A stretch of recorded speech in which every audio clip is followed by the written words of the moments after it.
these local ones, they are not into smartphones.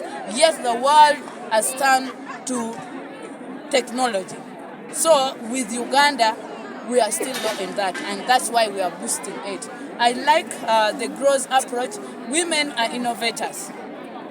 There are very many things that women are doing, but they are not registered because they cannot access URBS, UNBS, and other things. But GROW is going to build a one-stop center, and the registration, certification of the products of the women will be free. There's going to be two options, the grant and the loan.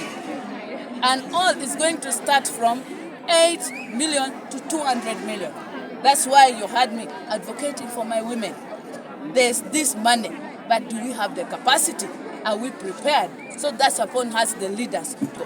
Proverbs chapter 30, verse 10 to 31. It talks about a virtuous woman who is hardworking, who even makes money and buy land for the family, who the husband is proud of. So this issue that men are our providers, women, please wake up, rise up from your slumber. Let us work to develop our homes. But the main challenge of women's economic empowerment are challenges that are hereditary. Like a woman is married, she has the business will, the skill, the capacity, but she doesn't own land. Now, what will she mortgage to the banks? This is also suppressing the economic empowerment of women. Education. Majority are not so much enlightened academically. So there's a way the world treats them, the society, and my own diagnosis and analysis that is really gripping women's emancipation and economic development is stable families.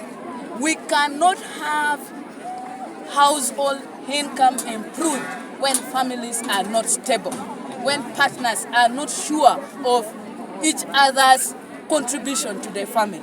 And this is where we have to address. There are very many women who have lost their marriages and left a lot of joy. There are very many men that have been killed by women for the struggle of wealth. So the main target, we have to handle the issue of stability in homestead, because it will generate trust, harmoniousness, and working together as a team. So in my district today, we have agreed with our women, whether you're educated or not, the Bible is unamendable. The man is the head of the family, as Christ is the head of the church. And the women are supposed to submit. The word submission